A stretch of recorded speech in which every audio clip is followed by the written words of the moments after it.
Welcome to Engagement Experts Live. We've got a great show lined up for you today. The focus of today's session is employer branding and internal communications. Why are these so critical right now to stand out in today's job market? As many of you know, I co-host a separate podcast. It's called The Modern People Leader. We interview chief people officers and CHROs every week on a variety of people topics. One of the questions we ask our guests is, what keeps you up at night? And employer brand has consistently been top one or two areas of focus over the last year. And I think this really underscores the impact that COVID has had, hybrid working, et cetera. There's been a real impact on corporate culture and employer brands. So I'm really excited to have a distinguished guest on today's show to speak on a topic that it's a real challenge for people leaders right now. But before we jump into the conversation, I wanted to remind you of a few housekeeping items. We'll kick off the session with a quick poll here shortly that will allow you to provide some real-time input into the conversation. From there, Eric and I will have a short 30-minute conversation, and then we'll tee up an Ask Me Anything section, which will allow you to ask questions directly to today's speaker. And as always, we want this to be a forum for you, so please drop questions in Zoom at any point in the conversation. With that said, I am going to go ahead and launch the quick poll, which you guys will see here shortly. And so please share your feedback. We're going to come back to the quick poll results a little later in the conversation. But now I want to introduce our guest today, whom I've known for quite some time. Eric Harris is a storytelling expert, and he is the CEO of MindHandle, an employment branding agency. Welcome, Eric. Thank you, Stephen. Appreciate it. It's really good to be here. Thanks, everyone, for joining. How are you doing today? I'm doing fine. It's hot in Dallas, but it's fine. It's hot also in Austin, so I feel you there. Before we jump into the conversation today, tell us about yourself. So what's your story? How did you get to where you're at today? So thanks for asking. I have I think a pretty unique story. A lot of people have called me a mutt or an omelet, which means I've done a lot of things, spent time in different departments in different places. But my career really kicked off in the creative department at advertising agencies. I've spent a lot of time working on brand ideas, advertisements, and generally tapping into what it takes to move consumers. And after several years of that, doing that on both the agency and the corporate side, I went back to the agency and realized that my passion is really in addressing employees and internal audiences. I've found that throughout my career in advertising, it was really interesting that communications was the business that we were in, but we had a really difficult time selling in our ideas to the audiences that we were presenting to. And so over the first 10 or 12 years of my career, I spent a lot of that time coaching people on how to present and how to better sell in their ideas. And so when I left the corporate world and went back to the agency side, I actually started a firm called Gather Round. And at Gather Round, we teach a presentation storytelling model or a technique called the campfire method. And the campfire method put us in front of a lot of different leaders and aspiring leaders that are trying to refine their messages and tell better stories and sell in their ideas internally. And we still do a lot of that today, but of course, those leaders recognized that those storytelling models actually apply beyond presentations too. And of course they do, because they were steeped in marketing strategy principles and theories. And so we have been now expanding those principles and those techniques and really using them to inspire internal audiences, employees in large numbers at a time. So instead of thinking about it as a presentation or a captive audience, we've now expanded that model to be at MindHandle. What we do is we basically do advertising, but our audience is employees. That makes complete sense. And so, I guess before quick question for you: what Yeah. exactly is an employment branding agency? So If great you can put it question. in layman's terms for me, what exactly does that mean? Okay, so let's use something that you might know about and kind of compare to that. So imagine everything you've ever seen in TV and movies about an advertising agency. You've got the Don Drapers of the world.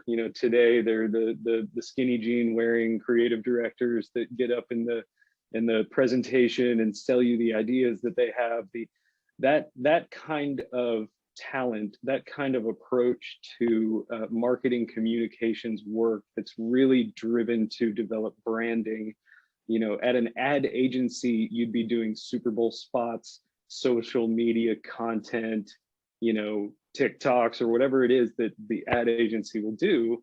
Well, an employment branding agency here at MindHandle, we do that type of work, but we do it channeled towards a very specific and very focused audience, which is employees.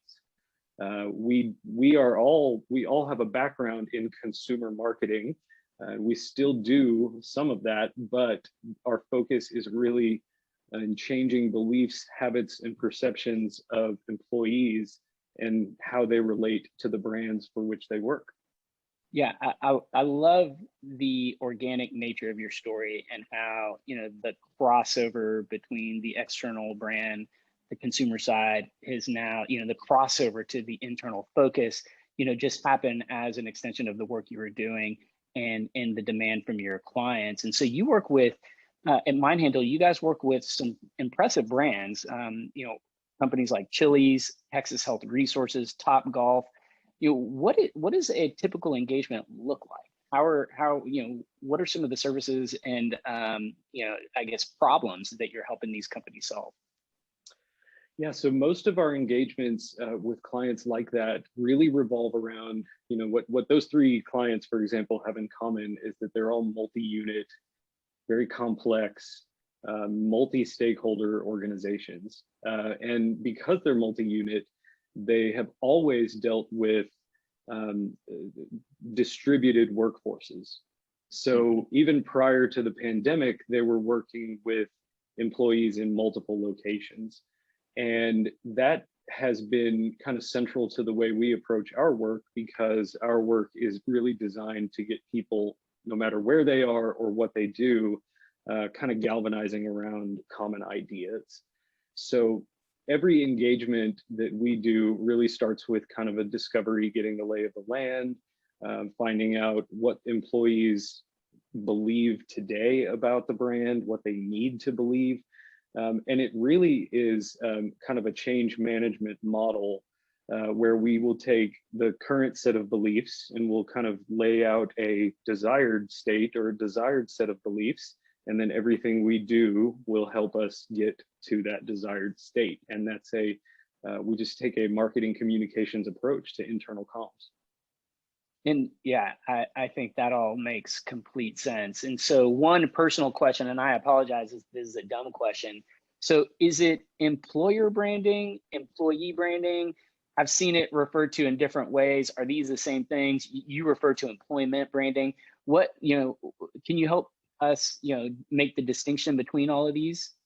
Sure. Yeah, absolutely. I would think about it as employer branding is basically defining and crystallizing and communicating a set of beliefs about the company. So how an employee would view the company. Employee branding is when we say we're looking for this type of person to work for this company. And the art of navigating both of them is what we consider employment branding. So it's the set of beliefs that guide the principles, the mission, vision, values, all the benefits, everything that a employer and an employee see about the relationship and how they engage. That's what we consider employment branding. So we take that approach. Got it. I've always wondered the difference between the two. So thanks for clearing that up. Well, I'm looking forward to the conversation and learning more about the distinction. I have a ton of questions. And then, of course, I know our audience is always very active, so they're going to have questions as well. But before we jump into the next phase of the segment of the today's discussion, I'm going to go ahead and end the quick poll and share the results with you all. And so looking at the results here, the first question was around the Great Resignation. You know, is this a real concern? And yeah, more than you know, almost what looks like 74% of the respondents strongly agree or agree that their leadership teams are concerned about the Great Resignation. Has that come up a lot in the conversations you're having with companies and brands? You know, it is. And what's interesting about it is there's always a movement afoot when it comes to the workforce and the relationship between employer and employee. The Great Resignation is simply the latest one. And Yeah. it's, you know, it's really interesting like that because, you know, consumer mentalities change. There's so many more peaks and valleys in a consumer relationship with a brand. But when something like this happens, when the Great Resignation is such a good example, but think back to right before the pandemic, you know, the unemployment rate was the lowest it had ever been. The gig economy was really kicking. It was, you know, I mean, that was a movement in and of itself. And so it was interesting. It's interesting to see that, you know, the level of agreement with it, because yes, it is a movement. We all recognize it, and it is in sharp contrast with what we experienced, you know, before the pandemic. So some of the responses here aren't a surprise to me. So making investments in our employer brand, something that's being considered. I personally, you know, obviously I had some basic questions about employer brand. What exactly is it? You know, what does an engagement look like? What would the ROI or value be to our business? And so I feel like there's still, you know, some educating that needs to be done to totally get it. But it's something that that I keep hearing, you know, it just keeps coming up in conversations. Any of this surprise you in terms of, you know, the communication surrounding the future of work? So it looks like 61% of the respondents have responded yes, that their company's future of work strategy aligns with the employment brand. 40% say no. 40%, that's still a very large, much larger number than I was expecting. How does that sit with you? You know, that sounds about right. And what I think is interesting to me, a brand is really nothing but the sum total of all the communications between a company and the employees. We don't interact with companies, we interact with the brands. And that's true on the consumer side as well as it is on the employee side. What I think is really interesting about it is, and I always ask this question, does the communication align with the strategy and the brand, or is there even a brand to align with? And the question behind that question is, can you not communicate? So your company has an employment brand, whether you recognize it, like it, or not. And the communication surrounding the future of work strategy is just one example of how, if there is a strong brand, it's so much easier to align those messages with it. Right. If there's not a strong brand, there's at least a weak brand. And so there is an opportunity to align with it. And I'm guessing the last response here, the biggest challenges that people are facing with investments in their employer brand is just time, right? Yeah. Not enough time. There's too much, you know, going on, too many fires to fight, you know, and I think part of the issue is also, you know, between, you know, internal comms and HR is like, who actually owns this? It's almost like there's a new role out there that needs to be created, or right. You know, more marketing folks or comms people should be sitting within HR, within the business, because this is such a big thing. Yeah. I don't know. What do you see there in terms of ownership? You know, in terms of ownership, here's what we see more often than not: it really seems to be where marketing, internal communications, and HR intersect. And if I had a Venn diagram, I would show you guys it's kind of like this new territory that's opened up at that intersection of all three of those specializations, or all three of those roles.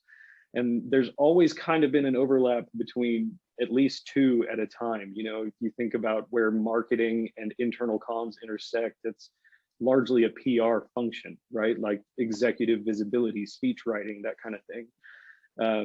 When you look at like where marketing and HR intersect, well, that's basically recruiting. That's trying to get the attention of people we don't know to come in and join the organization. But now it's combining all three of those areas of specialization together and looking at how HR is really the subject matter expert in employment branding, but they're relying on the skills of those other two departments or those other two specialized areas to really put the megaphone to it. Yeah, and so I've quit sharing the results now. I can't wait personally to get into the conversation. So you ready to jump into the Q&A, Eric?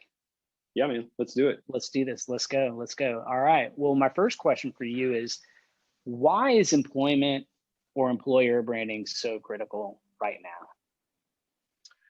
Oh man, so this new era of employment that we just alluded to a little bit earlier, it's in such sharp contrast of what was going on prior to March 2020. Back then, everybody who wanted a job had one, and that was a really interesting time, because even when unemployment is low, employment branding is very important, because we have to remind our talent why they made the choices that they made in the first place.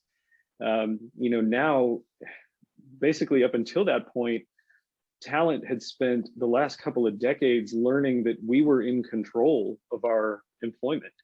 The rise of the gig economy, the fact that there was a lot of wealth to be shared when it came to positions that were available. And so then all of a sudden we hit this pandemic. We were all figuring out, what are we going to do? We started questioning even more about our employers.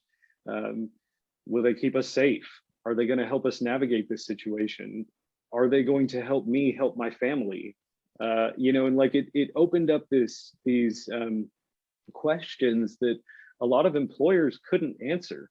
And so now there's this gap, and it kind of exaggerated that gap between what employers used to expect and then what employees actually want. And you can call it a war for talent, you can call it the Great Resignation, but basically, in a time when communications, especially internal communications, was so critical, a lot of these companies looked around at the beginning of the pandemic and said, we have to cut costs. They may have furloughed or laid off their internal comms teams.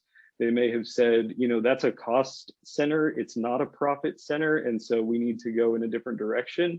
And then they found themselves kind of holding the bill when the employees looked back at them and said, no, we're in charge here.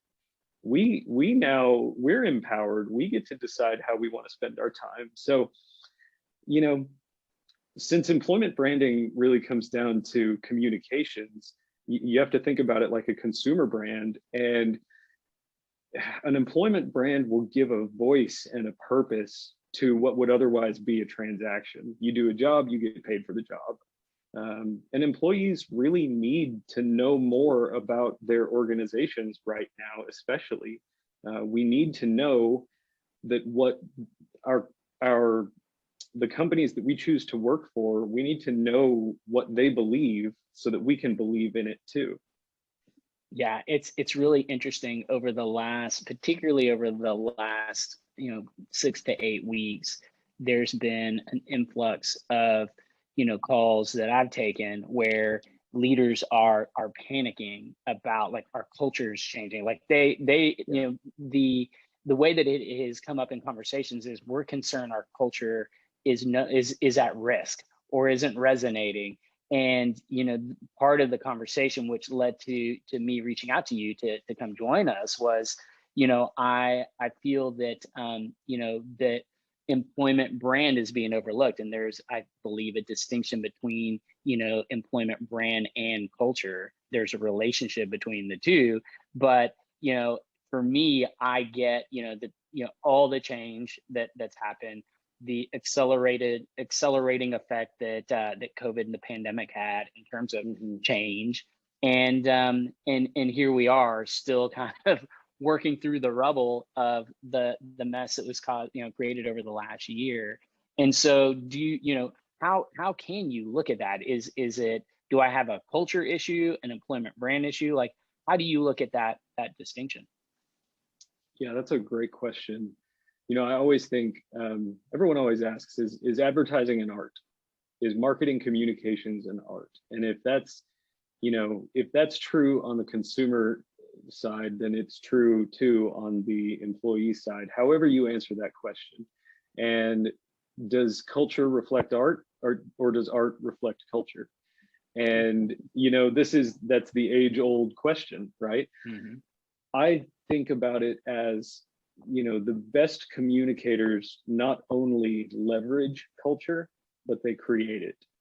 Mm-hmm. And you create culture through storytelling, you create culture through constant, repetitive, persistent and consistent messages that basically lead to people understanding how their behavior needs to change in order to fit into a tribe of sorts, And so culture is both the source of inspiration for an employment brand, and it's also the result of a strong employment brand. And so it's a virtuous cycle that builds on itself.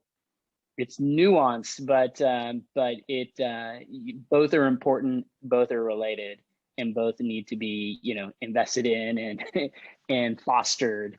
Right. Is what I'm hearing. And so you mentioned something about those that are actively communicating. I want to take that a little further. So let's talk about the winners and the losers right now. Mm-hmm. There's clearly, companies are being forced to, in my view, choose a side, right? They're having to look at, and this is my hypothesis, I believe that we're seeing a bifurcation of the labor market, and we're seeing we may see the emergence of two labor markets. There's like the in-office labor market, and there is the kind of remote working labor market, and this could all be legacy from like gig economy type changes that have been happening. And so, I think there's a lot of pressure, and there's a lot of fear, uncertainty, and doubt in the news right now. There have been articles about the YOLO economy, the future of work, Great Resignation. And so putting all those buzzwords aside, who do you think, the winners and the losers will be? And do you, can you give us some examples for why? Yeah, absolutely. So I'd say the winners kind of fall into two categories. There are the category of winners who started this movement years ago. And I'd put REI, Chick-fil-A right into that category.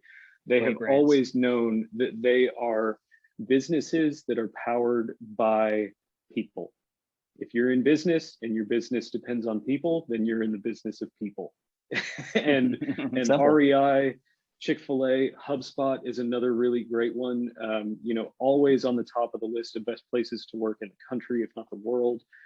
This year, HubSpot initiated a week of rest for the entire company. They gave the entire company a week off during the middle of the summer so that they could recharge, rebuild mental health, rebuild emotional security, stability, go disconnect, unplug, and then come back to work refreshed. And I feel like that's huge.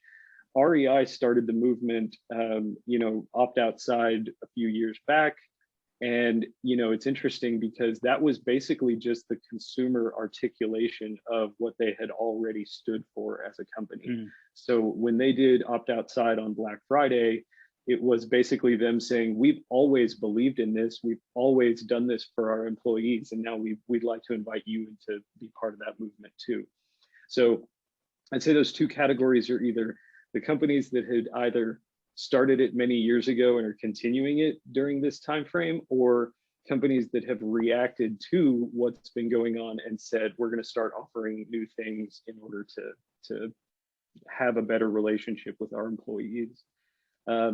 Losers, I have a hard time calling any organization a loser, because it's all relative, right? It's like, right. there's not a right and a wrong way. There's only a right and wrong way for your organization right now. But I have a hard time when I see big companies, or even any size company, in the news establishing these rigid or draconian rules in an attempt to steer employees. And, you know, I've seen, like, I'm not going to call JP Morgan Chase a loser, but I have seen Jamie Dimon in the news talking about, if I don't see you in my office, I can't tell if you're productive.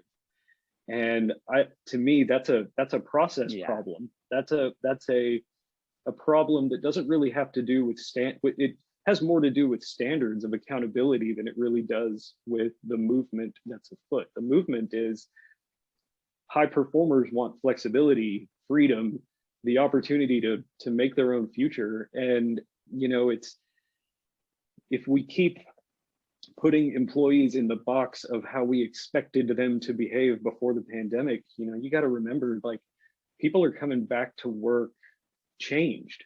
If they come back to the office at all, they're different people. 1000%. Yeah, I agree with that completely. That, you know, we're re-emerging as completely different people. For sure. And so, you know, quick question, you know, I feel like a few years ago, the conversation, you know, call it 5 years ago, you know, as I get older, I lose track of time. It's all going by so quick. You and me both, man. But like 5 years ago, it was like, well, do I really, you know, have to have like ping pong tables and a keg of beer and cold brew? Like, you know, are you telling me like I have to have these things in order to compete for talent out there? Like, I just can't buy into that. And I feel like now, you know, the conversation is around like, well, do I have to offer a flex work arrangement remote working, and as standard or as the norm, you know, to compete in this environment? Like, what are your views there? Well, again, you know, that is a great question. And you know, I'm in an office right now and I'm the only one here. We have about 25 people working in this business today. And we have offered the flexibility, and our leadership team and I have said it's the right thing to do. Our employees will either take advantage of that flexibility and make it work for them, or they'll decide, well, that's not for me. And that's a weird stance it's a stance that companies didn't used to have to take. Right. You know, the foosball, the coffee, the kegs of beer, those are all activations of culture. Those are all extensions or tactics that serve a greater employment brand strategy. And if that's something that's important to the organization, then they'll find a way for it to continue when their employees are saying, I want to do what I did before, but I want to do it at home.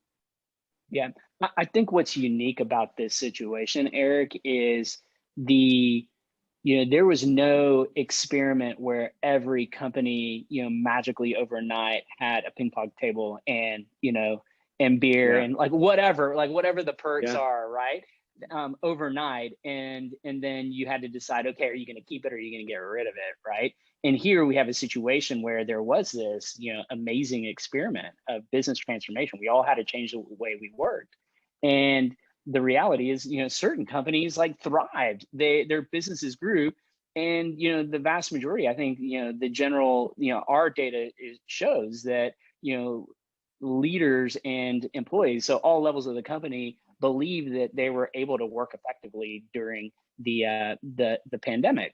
And so now we have this trust issue in my mind where that has to be navigated, and has to be navigated really, really carefully. Like, why, if we were able to work remotely, and you know, we look at our share price, like, we killed it, and now you're telling me you can't trust if I'm working, if you can't see me, but we literally have been doing this for the last year. And so, I feel like there's a story, and I believe that there's no right or wrong either, and that you got to do what's right for your brand. And if, Right. but when you message that to your employees, you've got to communicate. That's got to be clear in the messaging. Like, innovation is a critical aspect of what we do. We believe that the best innovation happens when we are together collaborating. And, as a result, business process change, number one or number two, whatever it may be. And Right. so I don't know, but that's just my view. That's the unique thing here, is that we literally had all had to embrace this way. And so the difficulty is like, okay, do we go all in? Are we gonna like work our way out of this somehow? And how do we handle that with our employees? And For so sure. moving on, because there are more questions. Why do you think chief people officers rather, are saying this is keeping them up at night? Why is this such a big a headache right now for top people leaders out there? So I imagine a chief people officer laying in bed thinking, I got into this business because I want to synthesize and codify what's important to the company that I work with and to motivate people to get on board with that. But I'm not a marketer, and I'm a communicator. You don't get to that position without being a very effective communicator. But communications and marketing are related but different, and this is a marketing challenge. This is absolutely a marketing challenge. You have a group of people. They may believe in a current state of affairs. Then you have an after state that you need to move them to, and you need to give them an idea that will get them from the before state to the after state in as simple of terms as possible. It's like an infomercial. It's like, in the last year, it was like, oh my God, my life is in black and white and Tupperware is falling on me. And now in the after state, we have a responsibility to say, but it can be good again if you do this. And that's a chief people officer's challenge right now, where they're looking at that and going, this isn't what I got into business for. And so I think, so I had a great experience. I was fortunate enough to work for Yum Brands for a while. And at the time, David Novak was the CEO. Excellent communicator, excellent marketing thinker. And his definition of marketing comms is basically creating, changing, and reinforcing perceptions, habits, and beliefs. That stuck with me, and I will remember it always. And communications has always been at the core of people ops, but now HR is being asked to think even more like marketing departments, and boy, is that uncomfortable. Yeah, and it is uncomfortable. Marketing is hard, and from externally facing, and when you're talking people's livelihoods, everything that's involved with the employee side, it can be not only difficult but also scary, right, in getting the messaging wrong. And so one of the scary things for me when I look at this is like, we saw in our quick poll that 40% of companies don't really have that alignment around the future of work and what they're communicating. And so how do you manage that aspect of the uncertainty? The future is still unclear for a lot of companies, regardless of whether right or wrong. It's just where we're at. And right. So if I'm a leader for a company that still hasn't fully leaned into their decision on the future of work, or is really tentative around communicating, like how do I navigate that? And how do I start to instill a sense of a sense of urgency? And then how do I start driving my company to committing to what emphasizing what our future brand is? Sure. Yeah, that's a great question. So I mean, I think the the tricky part about it is that a lot of organizations don't take a step back and realize that the answers to a lot of these questions about what they should say in the future, it's actually, they're more often than not, they're right under their noses. They're already doing great things for their people. The challenge is they're not talking about it enough. They're not taking enough credit for it. And I'm kind of reminded of a situation on the consumer marketing side. We started working with On the Border, the Mexican restaurant, and they do so many things inside the restaurants that consumers don't give them credit for, like they make their guacamole fresh every 4 hours. But nobody knows that unless you talk about it. And so these organizations, what our advice to them is usually is you have all of the pieces, you have the recipe. It's just a matter of putting it together and putting it in the oven. It's, we worked with Topgolf recently, and one of the big challenges they were having that their employment engagement surveys told them was that some people thought, especially in the venues, the bartenders and servers, they thought, this isn't where I'm going to have a career. This is a job. It's a job. It's not going to be a long-term thing. And so, but the reality was at Topgolf, you can go from being a bartender to being, a marketing manager at corporate if that's important to you. And so the line that we wrote for them and the communications that are being centered around this to address that very thing is, at Topgolf, the game is what you make it. And it aligns really well with what they stand for as a consumer brand, because Topgolf stands for progress and practice and entertainment. But to their employees, they were looking at it like, okay, well, this is a static thing. This is my job. And when I'm done with this job, I'll move on and I'll find another one.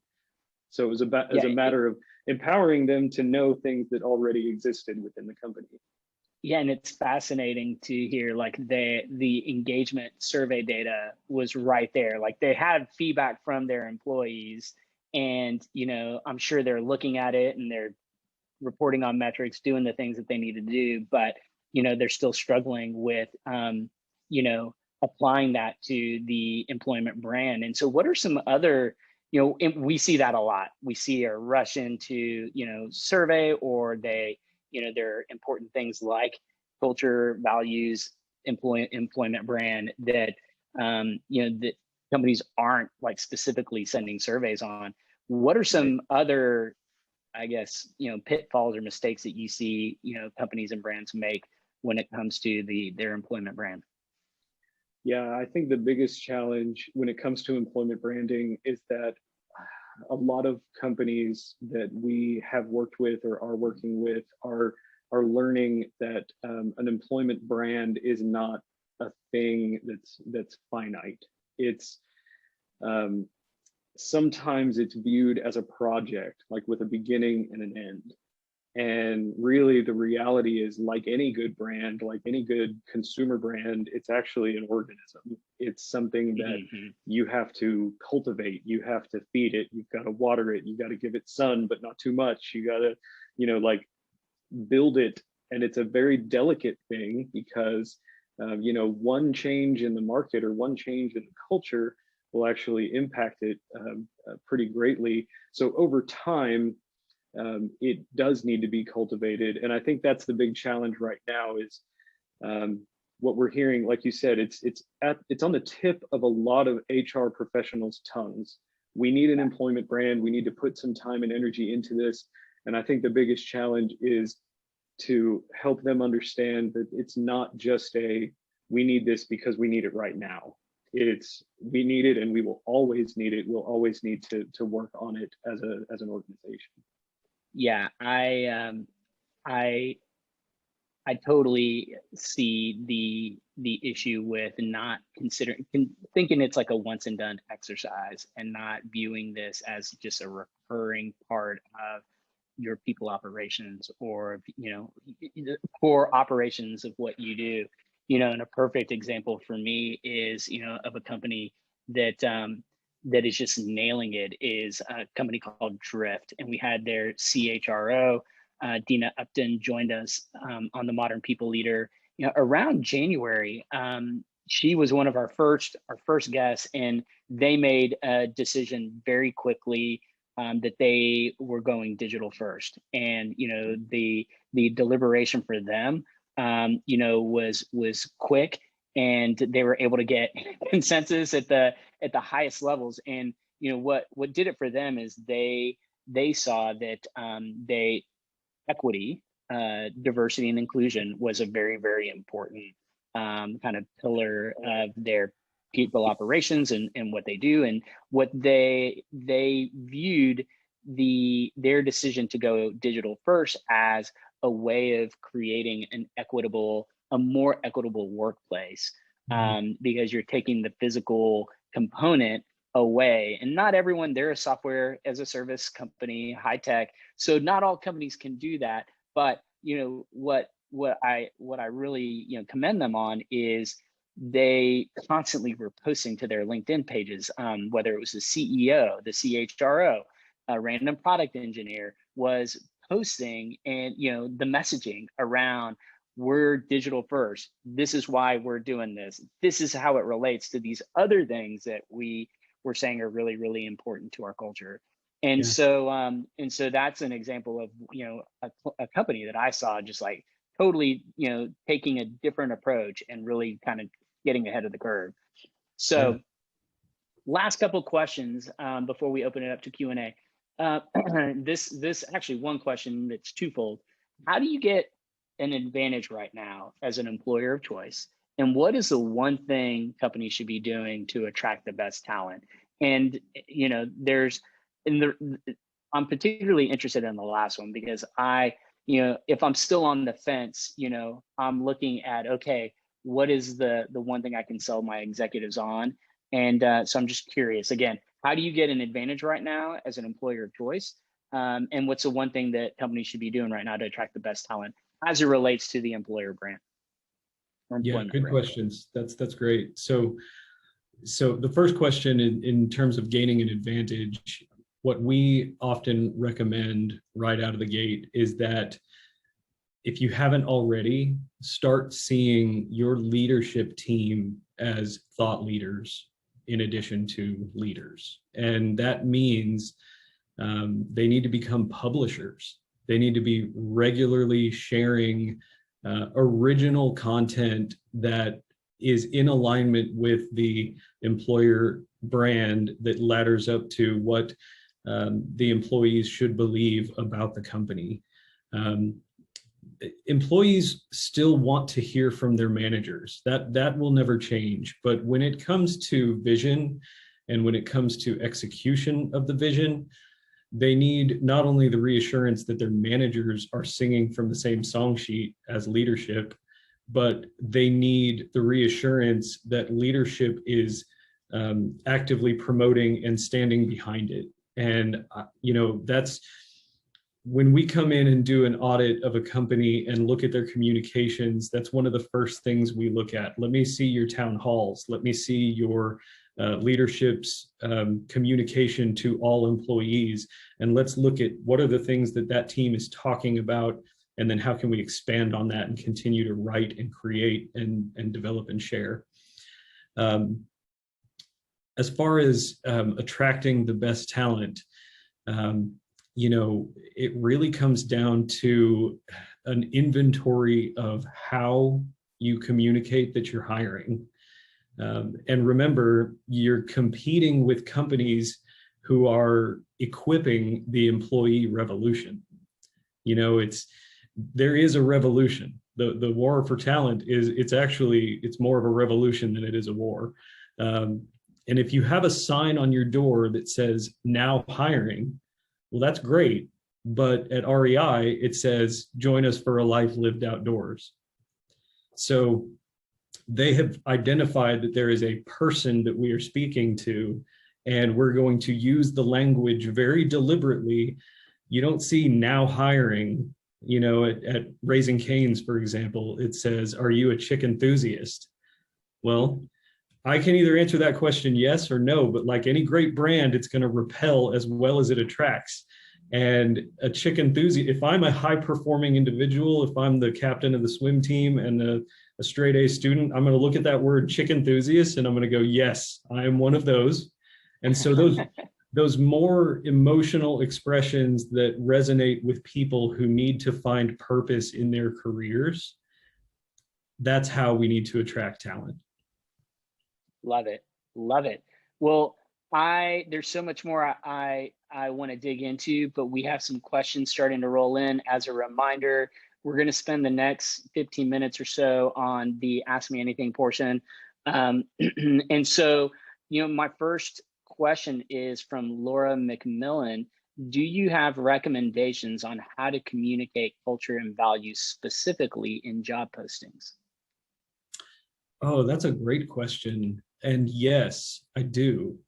So the culture and values in job postings, I think the best way to get those across is actually, I'm sorry, let me take it one step backwards. The best brands in the world don't tell us what to do, and they don't tell us what they are. They actually remind us who we really are. And, look no further than Nike, for example, which, what we encounter as consumers is just do it, right? What they're actually telling us is you have it in you to be an athlete. What they believe is if you have a body, you are an athlete. And so the way that manifests in a tagline is just do it. Mm-hmm. For the equivalent in an employment brand, if there are elements of mission or vision or values that are important to the brand, stop talking about it as these are important to us and just say, these are important to you. And interesting. And just flip that frame of reference and say, you don't even have to ask it as a question. Is teamwork important to you? The answer is going to be either yes or no. But if you say, you are someone who values teamwork, well, if I don't, I'm out. I'm going to stop reading. Yeah. But if I do, well, then I'm going to keep reading. And what it's going to do is it's actually going to pay me a compliment as the recruit that the company is saying, we appreciate this about you. And that just strikes a deeper emotional chord.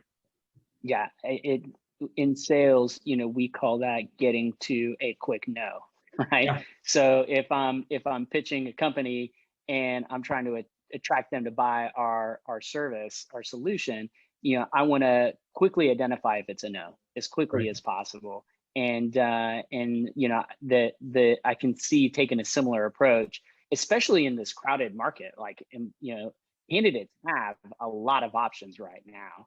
And so being bold and like making those statements, I think it would be really, really smart. What are your views on, an extended question to that is, is there a framework for, repositioning your employment brand throughout the employee life cycle? And one of the, we're actually going to have a group session really soon with some of our podcast guests from the Boston HR community, and this is actually something that we're going to be talking about. But I'm curious from an expert like you, like how can not only for job postings, but how do I start to embed culture, values, our brand, employment brand, in all segments of the employee life cycle? And, I guess, where would I even start to do that if that's a wise move? So I would imagine most companies would experience this. What we've found, over time is that the employee life cycle is really kind of broken up into 3 segments. And it's not unlike a funnel, like a marketing funnel, where at the top, where most of the employees and potential employees are, that's the attraction phase. And attraction is simply the recognition of, I like that. There's something there for me. I want to learn more about that, right? So most recruiting content and even some onboarding and training content really fall into that phase of an employee life cycle or employee engagement. at some point, the employee will move into what we call the adoption phase. So it goes from attraction to adoption, which is when they say, I want some of that. I want more of that. I want to be more of a contributor here. I want to add more value. Or it could be adoption starts when they join the team. And that's the difference between I like that and I want that. I want to be one of those people. And then the final stage is championship. And every employee engagement will end with brand, it should lead to brand champions. And those are people who are willing to defend the decision that they've made and call it valuable, like critical to their life. So that's when they go from I like that to I want that to I'm like that. I'm like that organization and I'm proud to talk about it. I'm proud to share it. You can actually map in every organization, you can map everyone from a stranger to a recruit all the way through to a brand champion to an alum along those three phases and target content to reach them so that they move themselves through that journey, which is what we do a lot of on the activation. So there's a framework for you to segment, break down, the employee life cycle and really look at intentionally, moving the individual through one phase to the other, as Absolutely. You would in a marketing. Wow, that I wasn't totally aware of that, but again, I'm new, so that might be understood by our audience. I think the next question is somewhat related to what we were just talking about. Amy, I don't want to mispronounce your last name, so I'll leave it at Amy C asks, what are your opinions on advocacy programs to help promote, reinforce, and establish employment brand? So I think this might be talking about some of those brand champions. Yeah, absolutely. And advocacy is such a powerful tool. Social norming gets involved there, right? Like when people see that's an I'm like that activity, stories of success are so important in any behavioral change endeavor. It's a case study. When we look at an advocate or a brand champion saying, this is how I achieved success, boy, that equips people that are at those earlier stages of the engagement to really understand that, okay, this ditch can be dug. I can see it, I can do the same thing, and I'm empowered to do it. And that's a very powerful tool. I would, as part of any brand's internal content strategy, equipping those brand champions to develop advocacy content is a huge component. Advocacy content. I have so many, like, what exactly does advocacy content look like? So here's a good example. So back to On the Border. On the Border has an intranet, right? It's an LMS. It's a training tool. It's kind of where they go for all of the information about that they could ever need about the company and how it affects them. And this intranet actually echoes their employment brand, which is Lime Life. At On the Border, they equip their employees to understand that living the Lime Life means seeing something and making it better, or squeezing a little lime on the experience. And you can, like lime literally wakes up avocados, right? It like brings things back to life. It's such a powerful fruit. But so that's kind of the metaphor that we've used to build it. And on Lime Life, you can actually read stories about either promotions or recognition or awards, or sometimes even challenges that other employees have experienced, and then they came out the other side either better or improved in some way. The situation has improved, and that's advocacy content. That's a champion employee saying, this is why working here is important to me. And the best brands, the ones that are engaging their talent internally as good as they can, are purposefully calling that a layer on their internal content calendar. And they're going out and finding stories. Another client that we work with that's very, very good at this is Texas Health. Texas Health Resources has 26,000 employees all over. They're, I think, North Texas' largest or second largest employer. And what they do is they find these employees and just say, why is this the best place to work? What do you love about it? And they'll write essentially a blog. It is a blog about, I might answer 4 or 5 questions, and then the company will publish that. I'll get to share it on my LinkedIn. I'll get to, it'll be something that I get to broadcast and make a big deal about. And that's an example of advocacy content. Yeah, and we have a lot of our clients, when they're conducting an engagement survey, just to kind of reinforce how you may already have some of this or information at your fingertips, or you can easily create a channel to get this.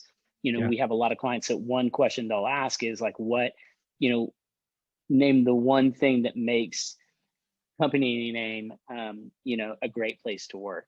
And obviously people do not just give one thing. the advocates or promoters are going to give, a novel, and, that is like unlimited assets for your advocacy content.